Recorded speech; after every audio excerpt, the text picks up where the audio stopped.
Bon sabbat à tous. Alors, le verset que nous avons lu, le verset spécial, est-ce que vous vous en rappelez? Le verset clé que nous avons lu, il se trouve dans Exode 16, verset 15. J'aimerais qu'on le relise ensemble. Donc, Exode 16, verset 15, il est dit, les enfants d'Israël regardèrent et ils se dirent l'un à l'autre, qu'est-ce que cela? Car ils ne savaient pas ce que c'était. Moïse leur dit, c'est le pain que l'Éternel vous donne pour nourriture. Alors, j'aimerais un petit peu étudier aujourd'hui le sujet de la manne avec vous. C'est quelque chose que l'on connaît très bien, n'est-ce pas, la manne. Mais qu'est-ce que ce sujet a à nous apprendre aujourd'hui? Réellement, le mot hébreu qui est utilisé pour le mot manne, est-ce que vous savez ce que ça veut dire, ce mot hébreu? Il veut dire, qu'est-ce que c'est? C'est ça. Le nom de la manne, c'est qu'est-ce que c'est? Ils ne savaient pas comment l'appeler, alors ils lui ont donné le nom, une question comme nom. Qu'est-ce que c'est? Pensez-vous qu'au début, ils savaient ce que c'était, que la manne, lorsqu'ils l'ont vu pour la première fois? Non, ils ne l'ont pas su. Au tout début, où ils ont vu cela tomber, ils se sont demandé ce que c'était. Et par la suite, au bout de 40 ans, je pense qu'ils devaient comprendre assez bien ce que c'était. Alors, est-ce que nous aussi, nous comprenons bien le sujet de la manne? Dans le contexte, lisons un petit peu le plan que Dieu avait pour le peuple d'Israël. Vous allez voir à quel point Dieu était bon pour Israël, à quel point son plan était précis. Et lorsqu'ils sont sortis d'Égypte, il cherchait à réformer son peuple pour l'emmener vers la Canaan promise. Et pour nous qui sommes dans la situation où nous devons aller dans la Canaan céleste, Dieu a le même plan pour nous aujourd'hui. La même chose, Dieu veut nous faire sortir d'Égypte et veut nous faire entrer dans la Canaan céleste. Alors nous avons une leçon à apprendre de cela aussi. Lisons le contexte. Dans Exode 16, à partir du verset 1, il est dit, toute l'assemblée des enfants d'Israël partit d'Élim et ils arrivèrent au désert de Sin, qui est entre Élim et Sinaï. Donc, ils n'avaient pas encore reçu la loi. Hein? Ils n'étaient pas encore arrivés au Sinaï. Et c'était le 15e jour du second mois après leur sortie du pays d'Égypte. Donc, environ comment dire, 45 jours, n'est-ce pas? 45 jours après leur sortie d'Égypte, la nourriture qu'ils avaient emportée en sortant d'Égypte avait un petit peu disparu. Elle avait, les ressources qu'ils avaient étaient malheureusement épuisées. Et donc, verset 2, il est dit, toute l'assemblée des enfants d'Israël murmura dans le désert contre Moïse et Aaron. Ça, c'est la nature humaine. La nature humaine, c'est de se plaindre. Je dis souvent à ma petite fille, ma dernière, arrête de te plaindre. N'est-ce pas? Les autres enfants peuvent témoigner. C'est elle qui se plaint le plus. Chaque fois qu'il y a quelque chose qui ne la satisfait pas, elle l'exprime. Et voilà ce que les enfants d'Israël vont dire. Verset 3. Les enfants d'Israël leur dirent, que ne sommes-nous morts par la main de l'Éternel dans le pays d'Égypte, quand nous étions assis près des pots de viande, quand nous mangions du pain à satiété? Car vous nous avez menés dans ce désert pour faire mourir de faim toute cette multitude. Alors, j'ai une question pour les plus jeunes. Quelle était la situation du peuple d'Israël en Égypte? Quand ils étaient, vous vous rappelez, quand ils étaient assis près des pots de viande et qu'ils mangeaient du pain à satiété? Est-ce qu'on se rappelle de ça? Oui. Mais oui, exactement. Ils étaient esclaves. Hein? Donc, en tant qu'esclave, est-ce qu'on a déjà vu un esclave manger à sa faim? Non, n'est-ce pas? Les Égyptiens abusaient de leur pouvoir, ils mettaient les Israélites dans l'esclavage, ils les faisaient travailler de force. Et même à la fin, c'est eux-mêmes qui devaient ramasser la paille pour faire les briques. Ils devaient ramasser la paille, fabriquer les briques, construire toutes les pyramides, construire toutes les constructions des Égyptiens. Et ensuite, une fois rentrés chez eux, ils devaient encore cuisiner et manger le peu qu'ils avaient. Est-ce que vraiment ils avaient abondance de nourriture? Pas vraiment. Mais vous savez, nos souvenirs sont assez sélectifs. Quand on a des difficultés, on voit les choses en noir. On exagère tous nos problèmes quand on est au milieu de la difficulté. Et on dit, oh, avant c'était mieux, autrefois c'était mieux. Alors qu'en réalité, ce n'était pas le cas. Alors Dieu va dire à Moïse, voici, je ferai pleuvoir pour vous du pain du haut des cieux.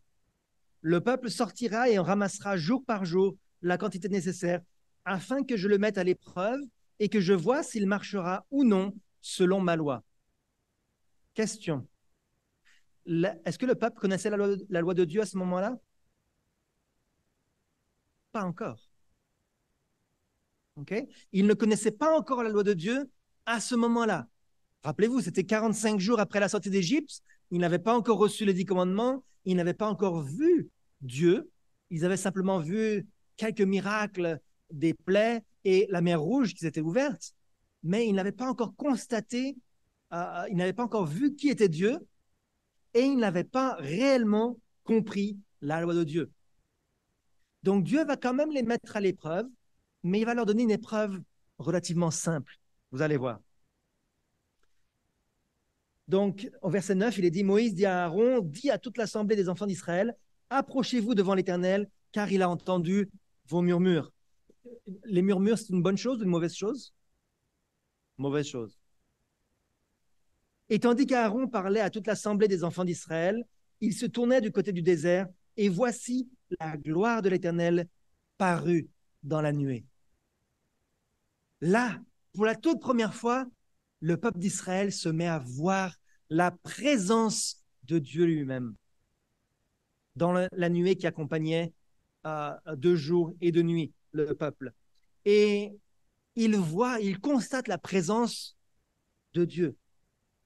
Et là, Dieu va leur parler. Il va parler à Moïse. Il dit, j'ai entendu les murmures des enfants d'Israël.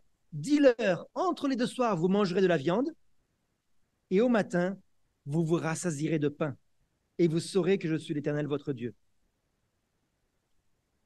Au tout début de la formation du peuple d'Israël, ils viennent juste de sortir d'Égypte. Dieu va leur dire encore une toute dernière fois, ce soir, pour la dernière fois, vous allez manger de la viande. Pour la toute dernière fois. Et à partir de demain, ça sera une nouvelle nourriture. Et grâce à cette nouvelle nourriture que vous aurez, vous saurez que je suis l'Éternel, votre Dieu. Votre régime alimentaire qui va changer va avoir un effet sur vous et va vous montrer qui est vraiment Dieu. Pensez-vous que c'est seulement le miracle qui allait leur montrer qui était Dieu? Pas seulement le miracle. L'alimentation joue un rôle très important dans la formation de notre caractère et la façon dont nous réfléchissons. On le voit très bien, si on mange, on fait un gros repas, on a mangé beaucoup de choses, après le repas, comment on se sent? On se sent lourd, on n'arrive pas à réfléchir, on a envie de dormir, ok? Alors que si on fait un repas selon l'alimentation que Dieu a montrée, eh bien, on a l'esprit clair et vif. Et Dieu a dit, grâce à cette nouvelle alimentation et ce miracle, grâce aux deux choses, vous verrez que je suis l'Éternel, votre Dieu. Et alors le miracle, le soir, il survint des cailles qui couvrirent le camp. Les cailles, ce sont des petits animaux, des petits oiseaux, tout petits, très, très légers, très petits. Et au matin, il y eut une couche de rosée autour du camp. Quand cette rosée fut dissipée, il y avait à la surface du désert quelque chose de menu comme des grains, quelque chose de menu comme la gelée blanche sur la terre.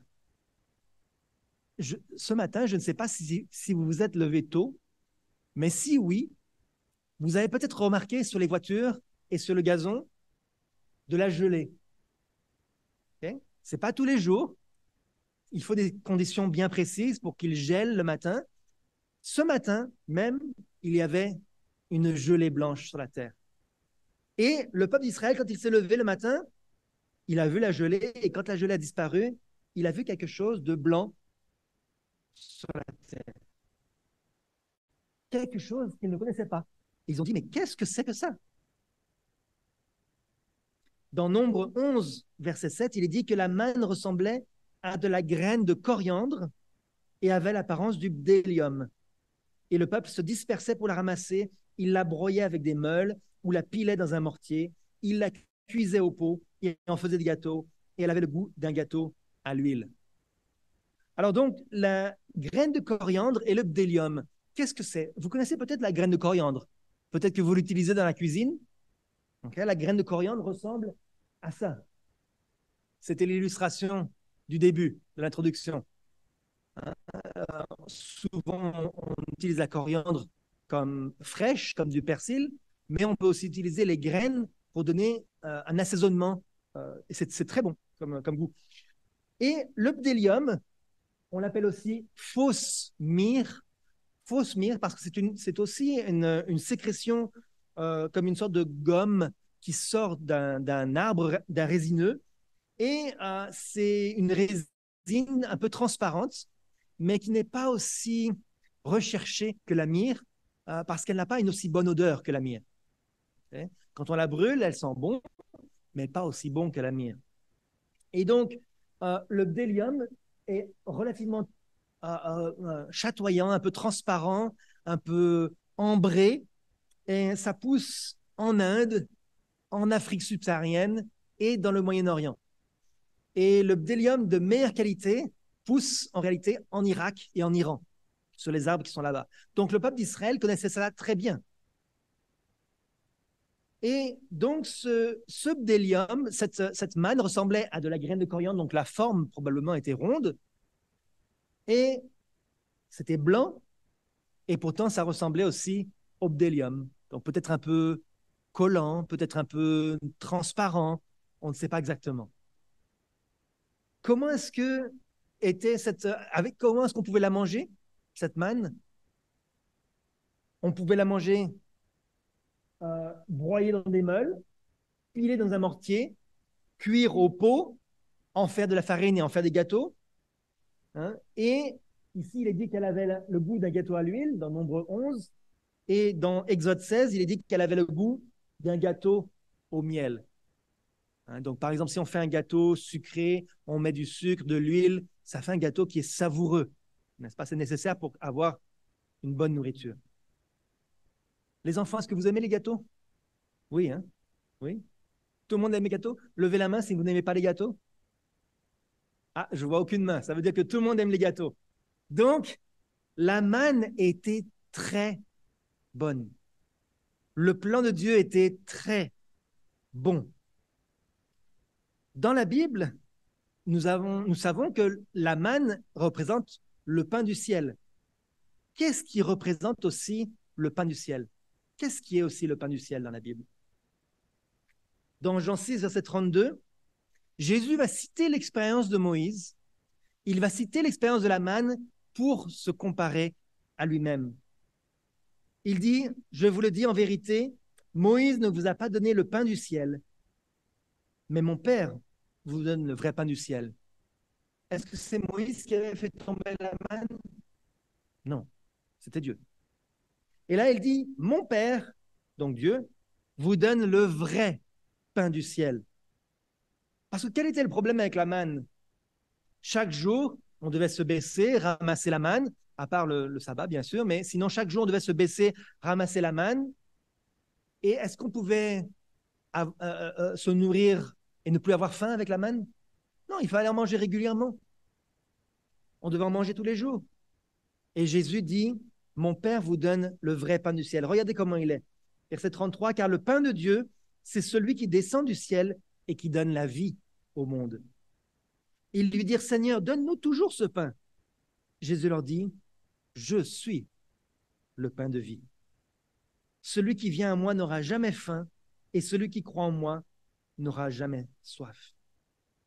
Donc, Jésus va se comparer à ce pain qui est donné pour nourrir la terre. Malheureusement, qu'est-ce qui s'est passé avec la manne? Les gens se sont lassés de la manne, n'est-ce pas? Au bout d'un certain nombre de temps, ils ont dit, mais on en a assez de cette manne. Nos yeux ne voient que la manne. On voudrait autre chose.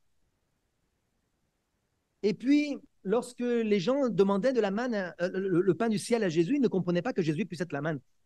Jésus leur répondit, en vérité, je vous le dis, vous me cherchez, non parce que vous avez vu des miracles, mais parce que vous avez mangé des pains et que vous avez été rassasiés. Ça, c'était après avoir nourri les 5000, n'est-ce pas? La foule des 5000 personnes qui avaient obtenu les pains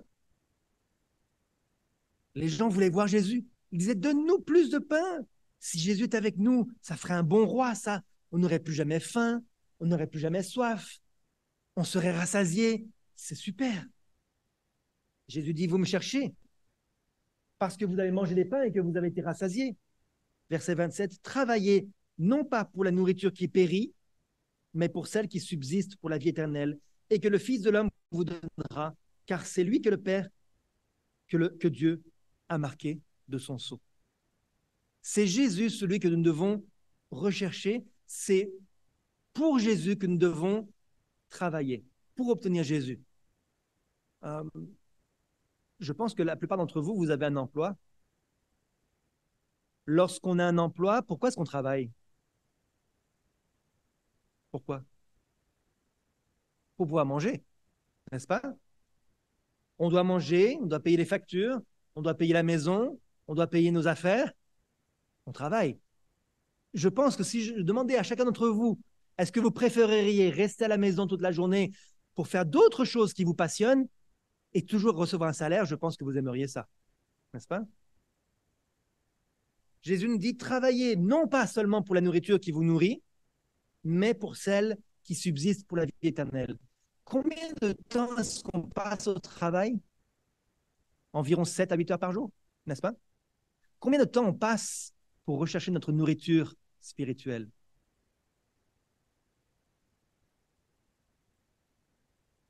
Les gens n'ont pas assez de temps pour la nourriture spirituelle. Jésus dit, il continue, c'est ici le pain qui est descendu du ciel. Il n'en est pas comme de vos pères qui ont mangé la manne et qui sont morts. Celui qui mange ce pain vivra éternellement. Et Jésus dit ces choses dans la synagogue, enseignant à Capernaum, et plusieurs de ses disciples, après l'avoir entendu dire, cette parole est dure, qui peut l'écouter?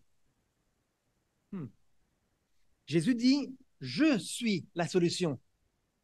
Je suis le pain qui donne la vie au monde. Je suis celui qui donne la solution pour ne plus jamais être dans le besoin.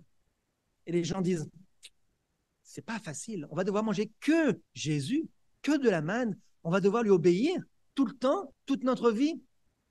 C'est pas facile ça. La vie spirituelle, j'en veux un petit peu, mais pas trop. Jésus continue, dans Jésus-Christ, le livre Jésus-Christ, Sir White nous dit, à la page 378, sa mort était indispensable pour qu'il pût communiquer la vie aux hommes. Dans les paroles qui suivent, il désigne sa mort comme le moyen du salut. C'est seulement par Jésus, c'est seulement en suivant Jésus à la lettre que nous pouvons avoir la vie éternelle. Beaucoup de gens ne veulent pas de ça. Beaucoup de gens veulent suivre leur propre chemin. Beaucoup de gens ne veulent pas obéir à Jésus à 100%, parce que les instructions de Jésus ne sont pas faciles pour beaucoup. Ceux qui n'aiment pas la manne, ceux qui préfèrent les viandes de l'Égypte, ils préfèrent les nourritures auxquelles ils sont habitués. Et les disciples étaient dans la même situation. Et regardez, le verset suivant, verset 66, dès ce moment, plusieurs de ses disciples se retirèrent et ils n'allaient plus avec lui. Pourquoi ils n'allaient plus avec Jésus? Pourquoi? Parce que Jésus leur a dit, il y a un seul moyen d'être sauvé. C'est grâce au pain du ciel, c'est grâce à Jésus. Jésus donc dit aux 12, et vous, ne voulez-vous pas aussi vous en aller? Simon-Pierre lui répondit, Seigneur, à qui irions-nous? Tu as les paroles de la vie éternelle. C'est toi la source de la vie. Oui, il y a beaucoup d'autres maîtres. Oui, il y a beaucoup d'autres professeurs, d'enseignants qui nous donnent d'autres chemins. Le monde nous propose toutes sortes de possibilités. Il y a des centaines, des milliers d'églises. À n'importe quel coin de rue, vous avez des églises. Il y a plein d'autres endroits qui enseignent certaines choses. Mais il y a une seule parole qui est la parole de la vérité, c'est celle de Jésus. Seulement en suivant Jésus et ses instructions à la lettre, nous pouvons être sauvés. Toujours dans le livre Jésus-Christ, il est dit, si ce qu'ils avaient vu et entendu n'avait pas le pouvoir de les convaincre, toute autre démonstration d'actes miraculeux fut restée sans effet. L'incrédulité arrivera toujours à excuser ses doutes et à éliminer les preuves les plus positives. Jésus dit, je suis la solution. mais je ne peux pas vous le prouver. Vous devez expérimenter la solution. Il peut faire tous les miracles qu'il veut, il y aura toujours la place à l'incrédulité. Il y aura toujours des gens qui disent « Moi, je crois que ma solution est meilleure. Le plan de Dieu, ok, mais moi, je pense que j'ai une meilleure idée. Moi, je pense que mes choix sont les meilleurs. » Je vais sauter ce passage-là parce qu'il parle de la Pâque, mais on continue. Donc, maintenant, on arrive au bout de 40 ans plus tard. Donc, le peuple d'Israël avait passé 40 ans dans le désert. Ils avaient reçu la loi de Dieu. Ils avaient expérimenté les miracles de Dieu. À cause de leur manque de foi, ils étaient restés dans le désert. Mais pendant 40 ans, ils avaient été à l'école de Christ, à la meilleure école possible. Ils avaient désappris toutes les anciennes habitudes de l'Égypte. Les gens qui avaient grandi en Égypte étaient morts. C'était une nouvelle génération. Dans une nouvelle génération, il y a de l'espoir, n'est-ce pas? Tout est possible avec les jeunes. Malheureusement, regardez dans Nombre 11, il est dit « Le ramassis de gens qui se trouvaient au milieu d'Israël fut saisi de convoitise. » Une bonne chose la convoitise ou une mauvaise chose? Une mauvaise chose. C'est vouloir quelque chose qui n'est pas à nous, qui est interdit. Et même les enfants d'Israël recommencèrent à pleurer et dire « Qui nous donnera de la viande à manger ?»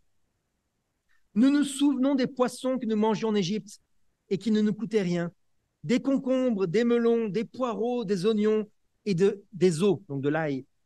Maintenant, notre âme est desséchée, plus rien, nos yeux ne voient que de la manne.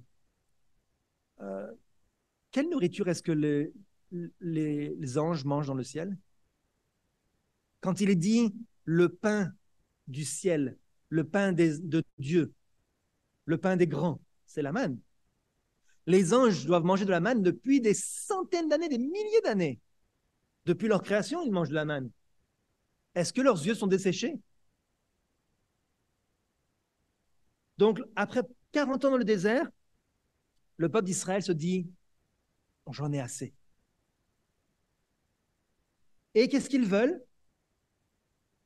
Des poissons, de la viande et tous les assaisonnements qui va autour. Hein. C'est vraiment des assaisonnements, c'est-à-dire c'est des épices ou des choses qui vont donner du goût, qui vont accompagner, mais ce qu'ils veulent, c'est viande et poisson. Et là, comment Dieu va réagir cette fois-ci? Dans Nombre 11, Moïse entendit le peuple qui pleurait, chacun dans sa tente et à l'entrée de sa tente, et la colère de l'Éternel s'enflamma fortement. Imaginez, tout le monde pleurait. Alors, je ne crois pas que la Bible soit exagérée. Je ne pense pas. Lorsqu'il est écrit que tout le monde pleurait, je pense que tout le monde pleurait réellement. Dans leur tente, à l'extérieur de la tente, ils étaient en train de pleurer, de se lamenter, de se plaindre. Et Dieu est en colère. Alors que Dieu a pourvu à son peuple, à tous ses bienfaits, il a donné de tout, le peuple pleure. Imaginez-vous à la place de Moïse. Pendant 40 ans, il a supporté toutes les plaintes de ce peuple. À plusieurs reprises, il voulait le tuer. Là, il commence à être âgé. Et en tant que pasteur, si on peut dire, du peuple, il en a assez. Il est dit, Moïse fut attristé. Et il dit à l'Éternel, pourquoi affliges-tu ton serviteur? Et pourquoi n'ai-je pas trouvé grâce à tes yeux que tu aies mis sur moi la charge de tout ce peuple? Je suis trop chargé, Seigneur. Je n'en peux plus. Verset 13. Où prendrai-je de la viande pour donner à tout ce peuple? Car il pleure auprès de moi en disant, donne-nous de la viande à manger. Je ne puis pas à moi seul porter tout ce peuple, car il est trop pesant pour moi. Plutôt que de me traiter ainsi, tue-moi, je te prie, si j'ai trouvé grâce à tes yeux et que je ne vois pas mon malheur. Je n'en peux plus. Hier soir, j'ai appelé quelqu'un au téléphone pendant 1 heure. En fait, c'était 50 minutes. Et c'est difficile. Lorsqu'une personne a des fardeaux et qu'il place les fardeaux sur vous, c'est très difficile. Et Moïse n'arrivait pas tout seul. il n'était plus capable. Malgré le fait que son beau-père Jéthro lui avait donné des conseils pour juger le peuple, malgré tout, c'était quand même lui le responsable. Et il était trop faible pour cela. Alors l'Éternel dit à Moïse, assemble auprès de moi 70 hommes des anciens d'Israël, de ceux que tu connais comme anciens du peuple et ayant autorité sur lui. Amène-les à la tente d'assignation et qu'ils s'y présentent avec toi. Je descendrai et là je te parlerai.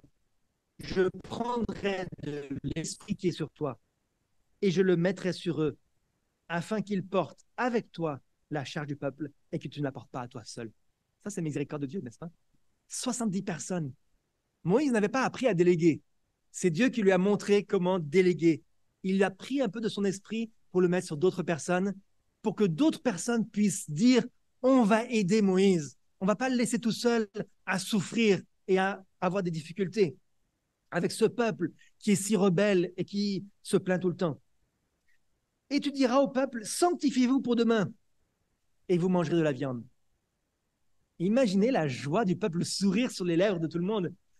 Oh, de la viande, ça fait 40 ans que je n'ai pas mangé de la viande. Enfin de la viande. Vous mangerez de la viande puisque vous avez pleuré aux oreilles de l'Éternel en disant qu'il nous fera manger de la viande car nous étions bien en Égypte. L'Éternel vous donnera de la viande et vous en mangerez. Alors beaucoup de personnes disent, ah ben voilà, donc Dieu nous dit, c'est Dieu lui-même qui donne la viande et c'est Dieu qui leur dit d'en manger. Ça doit être une bonne chose alors. Alors ça veut dire que la viande est bonne à manger. Si c'est Dieu qui le donne et si c'est Dieu qui me dit mange-en, c'est que c'est bon. Est-ce que Dieu a toujours donné des choses bonnes aux êtres humains?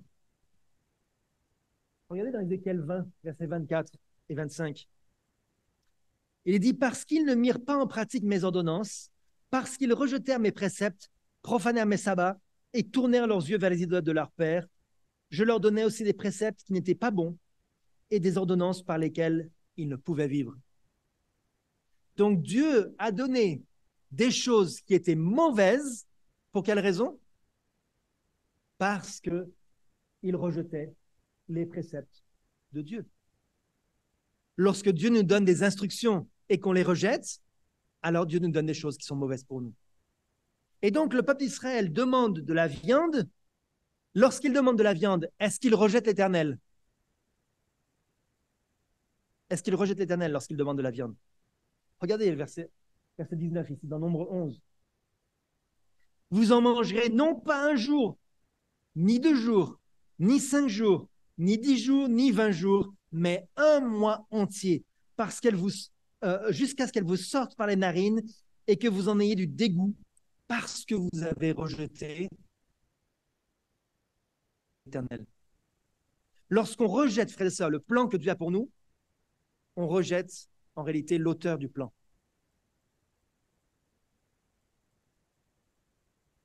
Parce qu'ils ont rejeté l'Éternel, Dieu a dit alors vous en mangerez.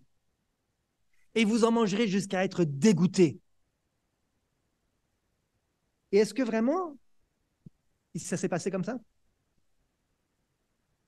Comme ils ont rejeté Christ, verset 31, il est dit que l'Éternel a fait souffler un vent de la mer qui amena des cailles et les répandit sur le camp environ une journée de chemin d'un côté, donc 30 km, et environ une journée de chemin de l'autre côté, 30 km à la ronde, partout autour du camp. Il y en avait près de 2 coudées au-dessus de la surface de la terre. Donc 2 coudées, vous représentez bien ce que ça fait. Une coudée, c'est du coude jusqu'au poignet. Donc ça fait presque 1 mètre, disons. Pendant tout ce jour et toute la nuit, et pendant toute la journée du lendemain, le peuple se leva et ramassa les cailles. Celui qui en avait ramassé le moins en avait 10 homères. Ils les étendirent pour eux autour du camp.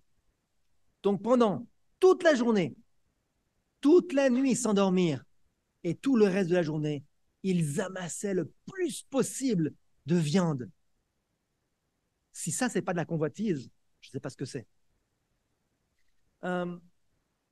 Donc, 10 homères, ça représente quoi 10 homères? Celui qui en avait ramassé le moins. Alors, quand on parle des hommes en Israël, souvent on néglige les femmes et les enfants. Les femmes étaient peut-être occupées à préparer le feu, à préparer les oiseaux pour les cuire. Les enfants étaient peut-être en train de jouer. Mais en tout cas, les hommes les plus faibles, c'était les personnes âgées, les malades, handicapés. Les plus faibles en ont ramassé 10 homères. C'est environ 220 cm3, c'est-à-dire environ 1900 oiseaux. 1900 oiseaux pour celui qui en a ramassé le moins. Si on compte juste, sans compter les femmes et les enfants, si on compte juste les hommes, il y avait 600 000 hommes en Israël à ce moment-là, ça fait environ 1,14 milliard d'oiseaux qui ont été ramassés, ou bien de quoi remplir 525 piscines olympiques remplies d'oiseaux. C'est pas seulement de la gourmandise, là, hein. Là, c'est vraiment de la convoitise. Est-ce que Dieu a attendu un mois pour qu'ils soient dégoûtés et pour qu'ils apprennent leur leçon? Regardez au verset 33, il est dit « Comme la chair était encore entre leurs dents sans être mâchée. » Ils n'ont même pas encore avalé. Donc, ce n'est pas une indigestion. La colère de l'Éternel s'enflamma contre le peuple, et l'Éternel frappa le peuple d'une très grande plaie. On donna à ce lieu le nom de Kibroth Hattava, parce qu'on y enterra le peuple que la convoitise avait saisi. Voilà la conséquence du rejet du plan que Dieu a pour nous. Le rejet de Jésus, la conséquence a été immédiate. C'est vrai que peut-être certains ont dû en manger pendant un mois, mais certains sont morts immédiatement. Les plus coupables, Sarah White dit que les plus coupables parmi le peuple sont ceux qui sont morts immédiatement. Lorsqu'on rejette le plan de Dieu, la mort arrive. Le rejet de Dieu. Dieu veut notre bonheur. Dieu veut qu'on enseigne à nos enfants et aux générations futures qui il est réellement. Cette semaine, je lisais le psaume 78 avec les enfants et je ne vais pas tout le lire parce qu'il est très beau. Il raconte toute l'histoire du peuple d'Israël, justement. Les souffrances qu'ils ont eues, les preuves de l'amour de Dieu, les miracles que Dieu a fait pour eux. Et Dieu dit, dites à la génération future les louanges de l'Éternel. Rappelez à vos enfants tout ce qui s'est passé, afin que devenus grands, ils en parlassent à leurs enfants. Donc, racontez. Si vous ne parlez pas de ces choses-là, les enfants vont oublier. Et quand ils vont oublier, il est dit, afin qu'ils ne fussent pas comme leur père, une race indocile et rebelle, une race dont le cœur n'était pas ferme et dont l'esprit n'était pas fidèle à Dieu. Nous devons être fermes dans le plan que Dieu a pour nous. Pas aller à droite et à gauche en disant « Ah ben aujourd'hui, je fais une exception » ou « Aujourd'hui, je fais un petit péché, c'est pas trop grave. » Non, ça c'est comme le peuple d'Israël l'a fait pendant des centaines d'années. Nous devons être différents. Dieu a donné, comme il est dit, il a donné à boire comme des fleuves abondants du rocher, il fit jaillir des sources, mais ils continuèrent à pécher contre lui. Ils tentèrent Dieu dans leur cœur en demandant de la nourriture selon leurs désirs. Combien de temps, frères et sœurs, combien de temps nous-mêmes, nous allons être comme ceci, clochers des deux côtés, avoir des désirs qui sont contraires à la parole de Dieu.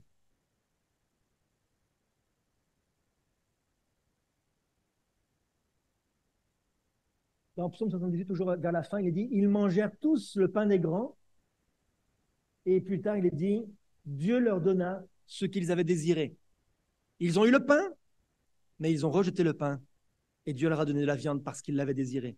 Est-ce que c'était une bonne chose? Est-ce que la convoitise était une bonne chose? Non, on le sait, c'est même clair, ils avaient rejeté Dieu. Aujourd'hui, nous sommes dans la même situation. Nous sommes dans la même situation où nous devons sortir d'Égypte. J'espère que, frères et sœurs, vous êtes tous sortis d'Égypte, que tous vous avez pris la décision de passer par les eaux du baptême et de quitter l'Égypte, de décider de partir. Lors du baptême, nous décidons de quitter le monde. Mais il faut maintenant marcher et s'éloigner. Et si nous avons encore des désirs de notre ancienne vie, il faut courir vers la Jérusalem céleste plutôt que de retourner en arrière. Psaume 78, verset 30 nous dit « Ils n'avaient pas satisfait leurs désirs, ils avaient encore la nourriture dans la bouche lorsque la colère de Dieu s'éleva contre eux. Il frappa de mort les plus vigoureux. Il abattit les jeunes hommes d'Israël. Malgré tout cela, ils continuèrent à pécher et ne crurent point à ses prodiges. Certains parmi nous ont fait des mauvais choix dans leur vie. Ils ont dû souffrir, peut-être des maladies, peut-être des accidents. Vous avez dû passer par des moments difficiles. Vous avez vu que Dieu n'approuvait pas votre comportement. Qu'est-ce que vous allez faire maintenant? Est-ce que vous allez accepter le plan de Dieu et vous repentir? Ou malgré tout cela, vous allez continuer à pécher? Malgré tous les miracles que Dieu a fait pour vous dans votre vie. Nous ne devons pas pécher pour de la nourriture, des bienfaits terrestres. Dans Proverbe 28, verset 21, il est dit « Il n'est pas bon d'avoir égard aux personnes, et pour un morceau de pain, un homme se livre au péché. » Je ne parle pas seulement du pain physique, je ne parle pas seulement de manger de la viande, des poissons, ce n'est pas ça seulement que je parle.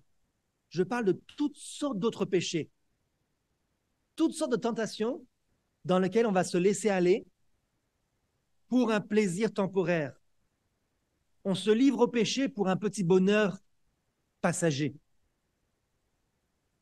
Regardez l'exemple, pour terminer, l'exemple de Moïse, comment il a réussi à vaincre la tentation dès un jeune âge.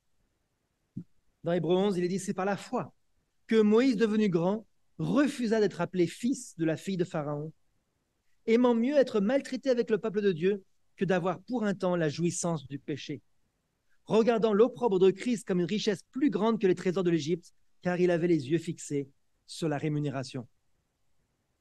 Il pouvait être le prochain Pharaon. Il avait toutes les richesses de l'Égypte à sa disposition, le pays le plus grand du monde. Il pouvait être le dirigeant du monde. Et qu'est-ce qu'il a dit? Je préfère la misère avec des esclaves que d'être Pharaon. Pourquoi? Parce qu'il voit la rémunération. Frères et sœurs, la récompense, nous n'avons aucune idée de la récompense que Dieu a pour nous. Si nous gardons les yeux fixés vers Dieu, ce sont des choses que l'oreille n'a point entendues, que l'œil n'a point vues. Nous n'avons aucune idée des merveilles que Dieu a en réserve pour nous si seulement nous suivons son plan. Dieu veut notre bonheur, il ne veut pas nous restreindre, il veut simplement que nous soyons heureux sur la terre. Et vous savez, malgré le fait qu'on soit baptisé, qu'on ne soit plus comme un jeune homme, une jeune fille qui est adolescent, l'adolescence, bien sûr, il essaye toutes sortes de choses, il va de partout, il fait tout, plein d'erreurs. Malgré cela, nous avons un certain âge, nous avons une certaine expérience, et malgré ça, la tentation est toujours là. Je peux vous dire que à 38 ans, je ne suis pas vieux, la tentation est toujours là tous les jours. Pour ceux qui sont les plus vieux parmi nous, 50, 60, 70 ans peut-être, est-ce que la tentation a disparu? Non, n'est-ce pas? Combien de fois devons-nous ramasser la manne spirituelle pour vaincre la tentation? Est-ce que nous pouvons faire une réserve le sabbat pour le reste de la semaine? Combien de fois nous devons ramasser la manne? C'est chaque jour. Chaque jour, nous devons ramasser notre manne. Le sabbat, nous venons à l'église pour ramasser la manne spirituelle, mais chaque jour, nous devons ramasser cette manne et nous nourrir. Et c'est comme ça que la tentation va disparaître. C'est comme ça que nous aurons la victoire sur la tentation. C'est comme ça que nous allons accepter le plan de Dieu si nous nous soumettons chaque jour. Et que chaque jour, au lieu de nous plaindre en disant « Oh, je veux de la viande, je veux mes péchés anciens, je veux toutes sortes de choses », si chaque jour nous soumettons au plan de Dieu, alors nous aurons la victoire. Que Dieu vous aide, qu'il vous aide à vous saisir de ce plan qu'il a pour vous et à marcher en nouveauté de vie. C'est mon vœu, ma prière. Amen.